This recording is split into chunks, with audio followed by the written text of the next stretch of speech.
On this episode of Scotty's Garage, we're going to talk about the death of Roadkill and automotive streaming and how that affects all the shows that you love so much.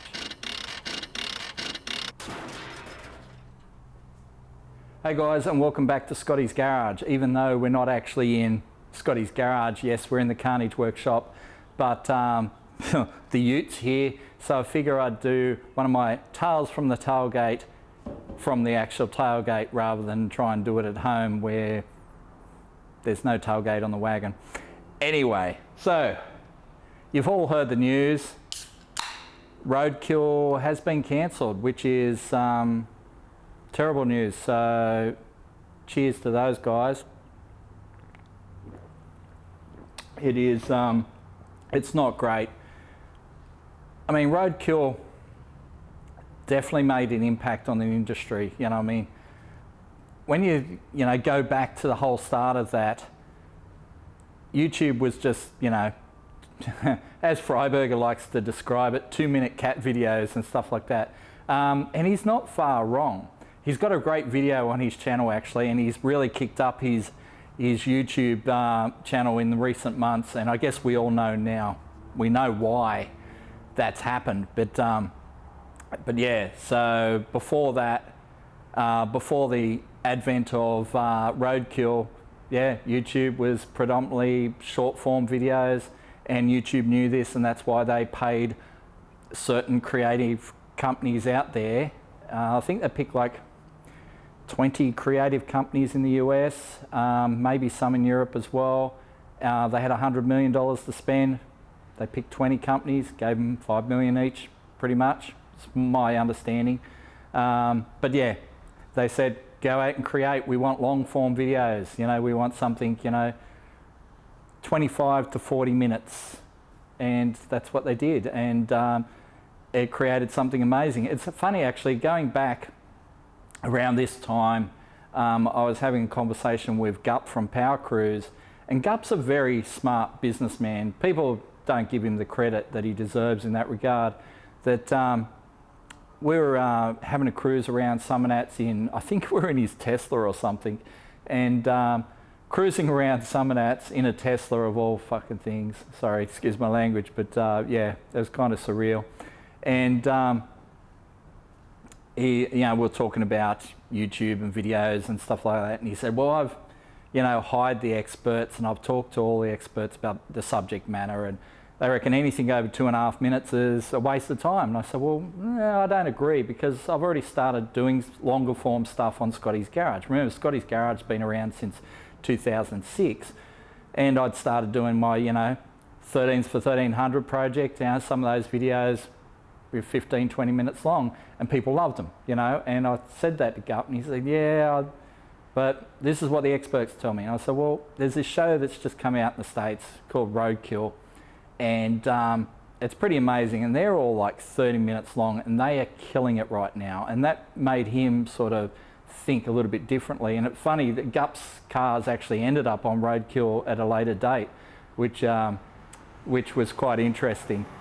But yeah, Freiburger, Finnegan, Alex Taylor, I've met all those guys over in the States. I've been to the States 4 times from 2015 through to 2018. Mainly for Drag Week, but I've met up with all those guys multiple times, and they're all wonderful people, great people. Freiburger's a very interesting guy, been around the industry for a long time, over 30 years.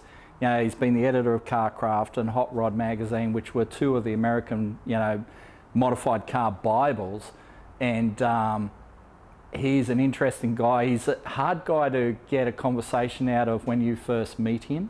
And I've actually talked to mutual friends about this, and they said, yeah, 100% that's David. The first time I met him was at Drag Week in 2015, and introduced myself and told him how we were doing our own sort of drag week, sort of Aussie drag week called Drag Challenge. And he just straight looked me in the eye and said, you can't do drag week in Australia, there's not enough tracks. And I said, well, we've done it. Yes, we've done a trial run pretty much the same way you guys did, which was start at one point, end at another point, just to see how we'd go. And now we're going to loop around like you guys are doing now. And so it took him a little while to get that around his head that actually we had enough tracks to do, a drag week style event in Australia. And we were the first, I think, outside of North America to do it. I don't even think Miles of Mayhem had kicked off at that stage in Canada.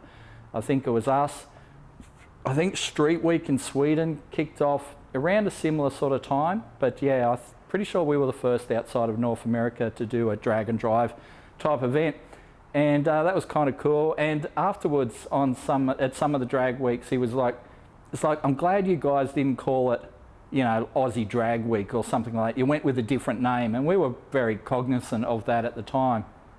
We didn't want to just make it another, we're Aussie Drag Week or something like that. It's like Street Machine Drag Challenge because it's Australian and it is a challenge. It's in some ways more of a challenge than Drag Week is because Drag Week has, it's in the States, and if you've been to the US, you'll know that even out in the Midwest, every 40, 50 miles, there's cities.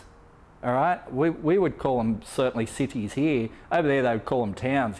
50 to 100,000 people. Well, 50 to 100,000 people here is a city. That's Bathurst, it's Orange, that's Ballarat, Bendigo. I mean, they're probably even bigger than that. But you're talking about major population centres, and they have them just scattered all across the US. Well spread out, and so parts supply over there is a lot easier. I mean, they can literally overnight parts to you pretty much anywhere in the States, and it's pretty amazing,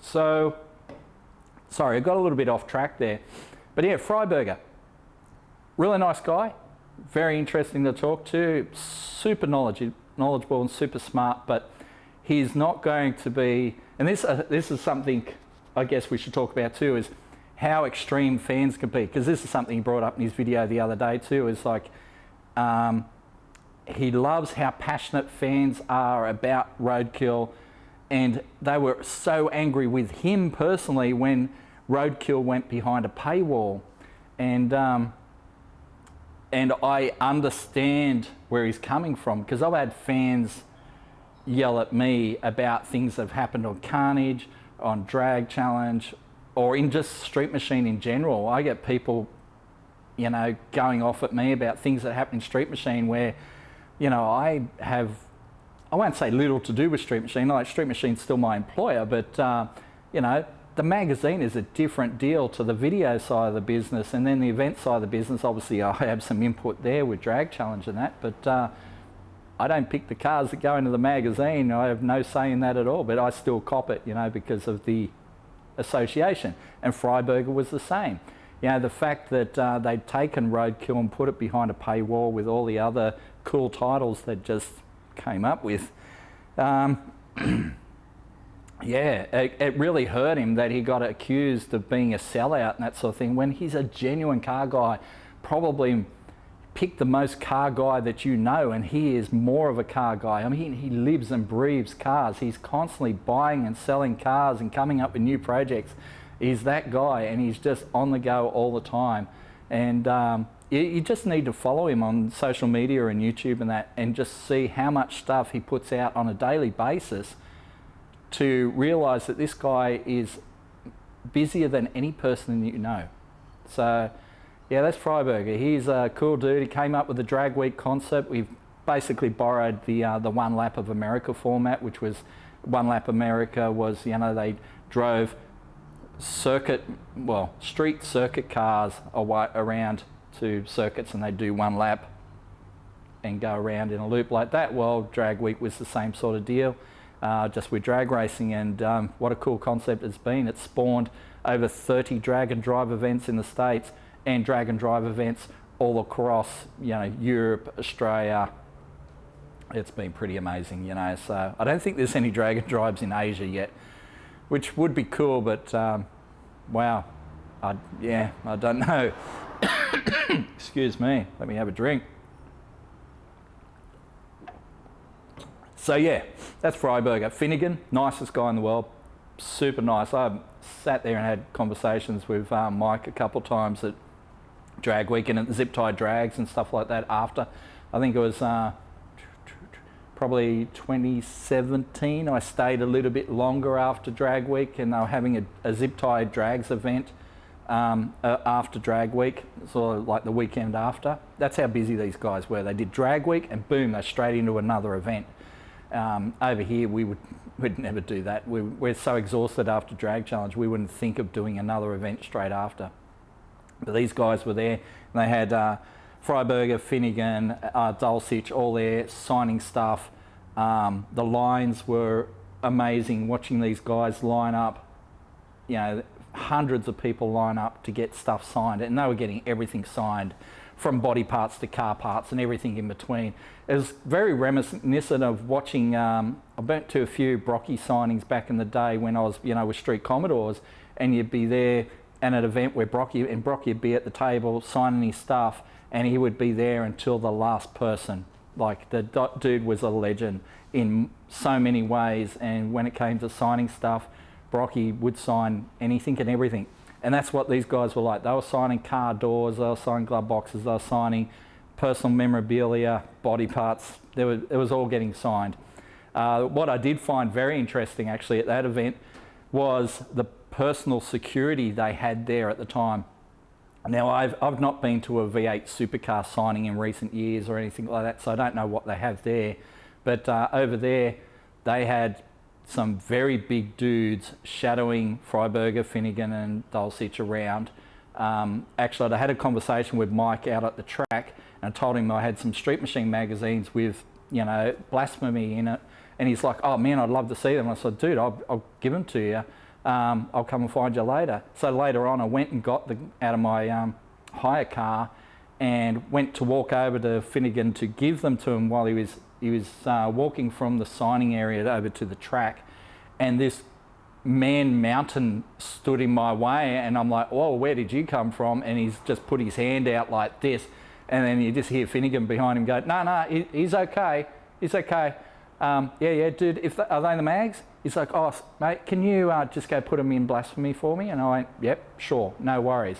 And so I went and put them in, blasphemy was unlocked, and I just put them in on the seat of the car. But yeah, they had personal security there just to keep the fans. And fans can be very, I touched on this before, but fans can be very extra sometimes. And you don't want to be that guy. You don't want to be that fan who is that guy. I experienced some of it even as recently as Drag Challenge, and I've had all types of fans come up to me over the years. Some will insult you straight to your face, some on purpose, some by accident. But yeah, sometimes you're just like, whoa, dude, where's that coming from? You know, like, but like the other day, we were in Drag Challenge and we're driving through this country town, and we had this guy come screaming up beside us in a minivan. It's 10 o'clock at night. We're just trying to get to where we're going. And he's screaming at us like, pull over right now. And I'm like, whoa, dude. You know, like, we just kept driving. He ended up giving up. And he came and found us the next day at Heath. He goes, oh, it was me in that van. I was like, dude, what are you doing? He's like, oh, why don't you just pull over so I could say good day? I'm like, all right, okay, that's not how you do it. It's not how you do it. Yeah, when you come screaming up beside someone and you're yelling out the window, you look like a crazy person. Okay, that's, and I've had that happen several times. I had a chick nearly drive me off the road. I was towing the MX-5 out to the track one day, and we're on the Monash, and this chick had nearly run us off the road, and she's screaming at me, and she's pointing at, and I'm like, I look back, and there's two kids in the back window. They're like, I'm like, oh, hi kids, but like up to that point, I'm like, who is this crazy person trying to drive me off the road? And yeah, fans can be a bit extra sometimes. So I get it that they're going to have security like that. Yeah, because their fan base is massive, absolutely massive. And I guess it kind of segues, I guess, into Alex Taylor. Like, I mean, her fan base is going to be a bit extra. You know, she's a young, attractive female in an automotive world. She is a fair income car girl though. Like, she is full on like you'll see her at the track and she's got grease smeared over her face or whatever, and she's deep under the car doing something. Lovely girl. We met her several times at Drag Week, but probably the biggest interaction would have been when they accidentally left their laptop. Alex left a laptop in a motel car park, and someone came in with it and we were just checking out at the time. They said, oh, this orange Camaro just left and they left this behind. And we went, yeah, we know who that is, we'll get it to them. So they handed us off and we sent them a message saying, hey, Alex, got your laptop, you left it in the car park, we will meet you at the track. And obviously we had to go we wanted to go get some drinks and nibblies and stuff for the day, you know, because when we're on the go at Drag Week and events like that, you need to get your food and fuel and supplies early in the morning, because you're not going to eat or drink anything else. You're not going to stop anywhere for the rest of the day, pretty much. You're just going to be on the go. And so we, you know, by the time we were at the track, we had some very frantic messages, and they were even putting calls out over the live stream. It was like, Scott Taylor, please take the laptop to Alex Taylor's pit right now. If you go back and look at the live stream, that actually happened. And I went up and, hey Alex, here you go, here's your laptop. And we got selfies and that sort of thing. And you know, I ran into those guys multiple times over the years. Alex's mum, Debbie, is the nicest person in the world. We had breakfast with those guys several times, and Debbie, she's a wonderful person. Dennis is a very intense guy in that he is, you know, he's been building hot rods for a long time, and that's going to make you hate people, if nothing else.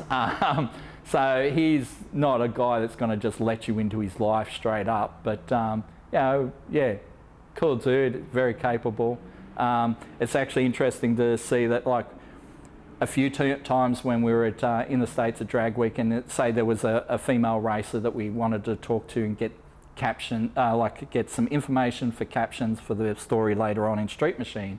You know, we'd go up and talk to you know, these young female racers, and you know, as soon as you made that approach, you would, like, I remember there was one young lady who was racing this really cool Falcon wagon, and I had two people like right beside me as soon as I said a word to her, and they're like, what do you want? And I'm like, oh, I'm just from Street Machine magazine, I want to get some details so we can write a caption for the article in the magazine.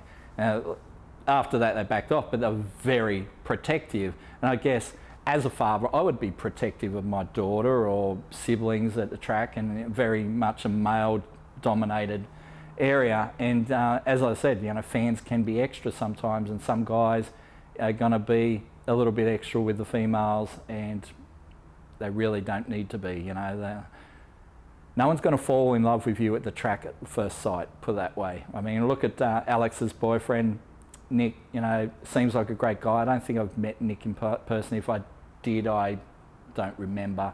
But because I met so many people at those 4 years at Drag Week, so I can't remember everyone. But you know, Nick, I think it was 7 years of knowing Alex Taylor before he got a date out of her. There's quite an interesting video about that on, I don't think it's on her channel, I think it's on the Peak Auto channel, Peak Oils channel. It's one of Alex's sponsors. There's quite an interesting video about how they met and the long process involved there. But yeah, Alex, she is genuine car people, and she's going to go a long way. She's never going to lack for sponsors. You would think sometimes, I guess, sometimes it feels like the girls have it a bit easier, certainly in attracting sponsors, but that would probably be the only benefit of being a female in such a male-dominated world as what we have. And I guess there's a lot of minuses attached to being a female in such a strongly male-dominated industry. So, but she's going to go far, because it's been quite interesting to watch that progression of her from teenage racer, where she actually had to get, the racers actually voted to let her race at her very first drag week. She was technically, I think, she was right on the cusp of being legally allowed to do it, and there was some talk of not allowing her to do it. I believe they had to vote and they had a vote, and everyone was like, yeah, let her race. And because I think she was 16 when she first raced the Camaro at Drag Week, and then, just on and on and on. And now look at her racing 6-second 55 Chevs, and she's even had some seat time in some Pro Mod stuff, which pretty amazing. Which and the Salt Lake stuff too. I've really enjoyed. So through her Drag Week experience, she's met Keith and Tonya Turk, who are again some of the nicest people you will ever meet. Keith has a special affection, I'll say affection, for Aussies. He is one of the few Americans that will use the C word, but he'll only do it around Australians because he knows we're not offended by it.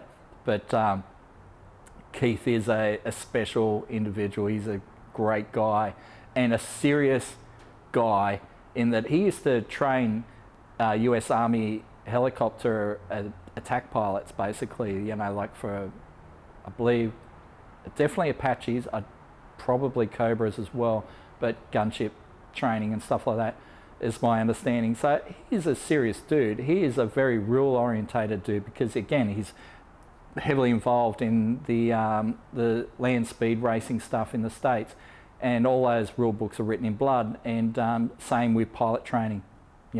Their rules are written in blood.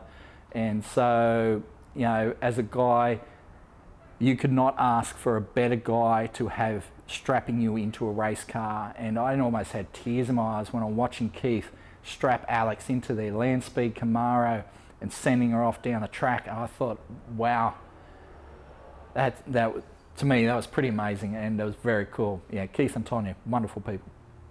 So anyway, I guess I'm going a little bit off track there, but the streaming side of things, Roadkill started in 2012, and so they got a good dozen years out of it, which is pretty awesome.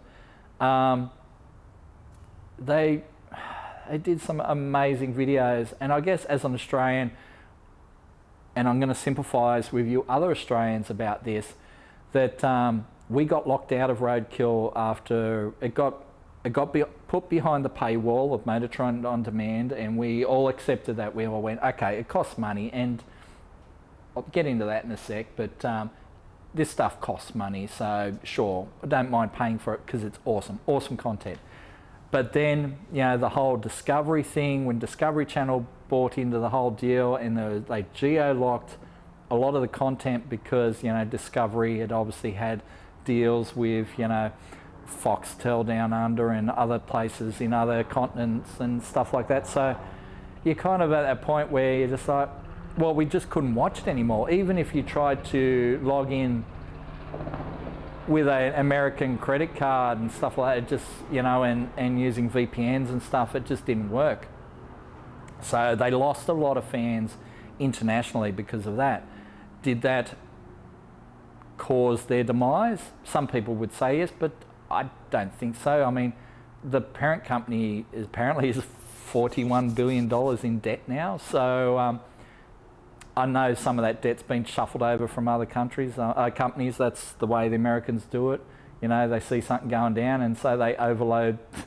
That ship's going down. Let's put all the bad people on that ship, and the bad debt in this case. So yeah, it's weird how that happens, but they made the announcement the other day that Roadkill Garage, all those associated shows, they had stopped production, and the production company had shut down, and they're still cycling the shows through. Of course, we won't see them until someone uploads them to YouTube, which happens.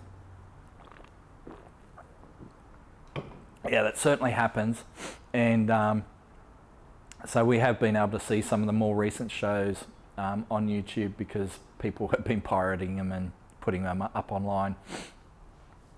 It's just part and parcel of doing business, I guess, these days. And because, the whole thing's going down, no one's really keeping an eye on that side of things. So what does this all mean moving forward? I guess what it means is YouTube is going to be your sole place to go and find automotive streaming content for the foreseeable future. I mean, I'm sure, you know, somewhere down the track, one of those cable media companies is going to come up with something that's, you know, your next, dare I say it, American Chopper or Diesel Brothers, all those shows that went really big until they imploded. They usually get about 7 years out of those shows. I think that's my feeling on it. You see our American Chopper got massive, so massive, and then just imploded.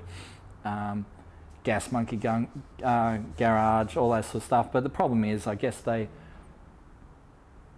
don't go with the real enthusiasts. And then, of course, you've got corporate people running the show, and corporate people, oh wow, I could tell you some stories about corporate people, but they really do not get it, and they should not be running anything more than a milk bar, some of these people.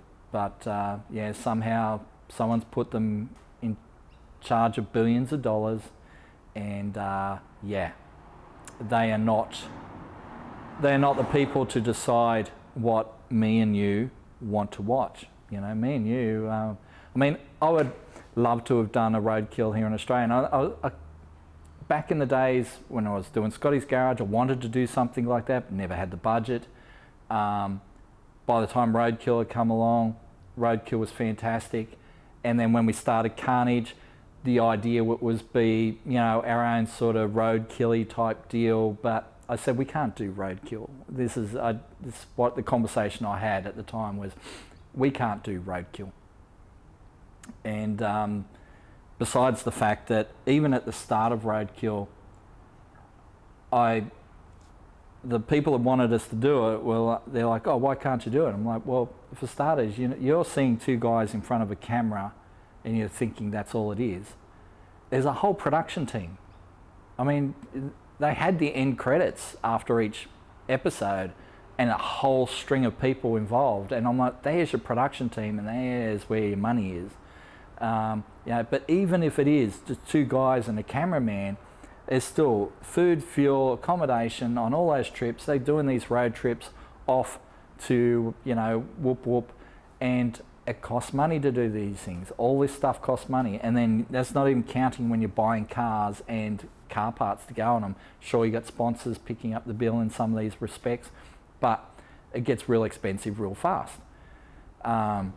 So I said, we can't do a Roadkill. We can do something, you know, more Australian. And there was the other thing was, Roadkill's always been about, you know, getting older cars and getting them running. Sometimes they had some crazy ideas of doing this and that, but there was always a lot of, you know, let's just make it run. And Freiburger, to his credit, has really developed this new cult of just don't get it right, get it running. He's even got t-shirts about that. And it is, you know, it means, you know, you don't take a car like this and go and repaint it. You get it running and drive it and just drive the wheels off the thing. If you got time later, yeah, paint it later, but drive it first. Get it out and drive it first. And I tried to imprint this on one of our younger Street Machine team guys when he bought a new project car about a year ago, and I said, dude, because he's talking about all these things, and I was like, dude, you've got a car that almost runs and drives. Get it driving, just drive it, have fun with it. But no, what's Scotty know? He pulled it apart, and now it is going to be the best part of a 5 to 10 year project. Sometimes it's best to just get them running. Get them running, driving, enjoy it. If you want that big project where you're going to, you know, paint it and do all those sort of things, there's always room to do one of those in your life, but have one that drives and you can just drive and do whatever you want with it. And for me, that's Dad's Ute. I mean, right now it's here waiting for me to do a transmission rebuild. That's why I've got it here, because I want to do the trans here in the Carnage workshop where I've got the hoist. Pulling transmissions out at home on the floor in the garage is, yeah, not my favourite job. So I'm going to try and do that, and we'll get it back home, and we'll do some stuff with that and hopefully take it out of the drags and run 12s with this little 318. That'd be great. But yeah, I don't think we're going to see, back to the streaming stuff, I don't think we're going to see any automotive streaming TV stuff for a while. You know, everyone's going to be a bit gun shy about that. So yeah, YouTube's going to be your thing, and all those players now have their own YouTube channel, like David, Mike, Alex, Lucky Costa, who was the other guy, Tony Angelo, and then all their associates have also got their own. I mean, Steve Magnetti, I think, has got his own channel as well now. All those guys have all basically started drinking the YouTube Kool-Aid. So, and YouTube is a great place to find your audience. Hey, here we are. And since the revamp of Scotty's Garage, we've been going great guns, and I really thank you guys for your support, because as I have said, and many of those guys have said, without our fans, none of this happens. And I hope you keep tuning in, and I hope you tune in to those guys as well. Obviously, make sure you like and subscribe Scotty's Garage first, but sure, jump on to David Freiburger's channel and check his stuff out. Alex Taylor, she's amazing, and with the help of her dad, she always gets some cool projects coming through. I guess we're going to see some more stuff coming from Alex now that Hot Rod Garage is going to be stopping production very soon. I think they're just finishing up some stuff right now, and yeah, I think her dad's even started up a channel, because her little sister Meg is filming a lot of the stuff for them, so it's really good to see those guys doing well. So anyway, that's what's happening. I know there was a lot of name dropping in there, and I didn't really intend to do that, but and there was a lot of just talking about my experiences in the States. I'd love to even actually do some more video talking about my US trips. Maybe I'll do that in a separate video, because there's a lot of stuff you learn very quickly in the US, what's cool, what's not, what you can do, what you can't do, and just the weird stuff that you don't even think about. And maybe I'll do a video about that, about the differences between US and Australia, and just being an Australian traveling to the US, and what you might need to know ahead of time. I am hoping to go over next year to attend Six Summer. It is in June next year. I'm trying to save some money up for that right now. I had a crazy idea of maybe trying to build something, but I don't know. I really don't know if that's, I need a much bigger budget to do that. So if you want to see that happen, I guess, you know, buy some t-shirts, buy some stickers, check out the Scotty's Garage store, or support us through Patreon, because yeah, I'm going to need some more dollars if I want to do some American content like that. But I have been offered a car to drive over there, but I'm a little bit hesitant to drive someone else's car, especially it's not like a full race car or anything, but it's, you know, yeah. So whether I go over and just be part of what they call the Sick Ward, which is the guys that follow Six Summer around, or whether I actually compete is, yeah, to be confirmed, I guess. But I am trying to save up right now so I can do some of that. And obviously I'm trying to continue on doing everything else. 12s for 2K, which obviously we've interrupted for this video. Dad's Ute, the lockdown wagon, and the Trovo when we finally kick back into that thing, because whatever I spend on the US budget's probably going to come out of the Trovo budget for the time being. So yeah, it is what it is. But whatever happens, you'll see on future episodes of Scotty's Garage.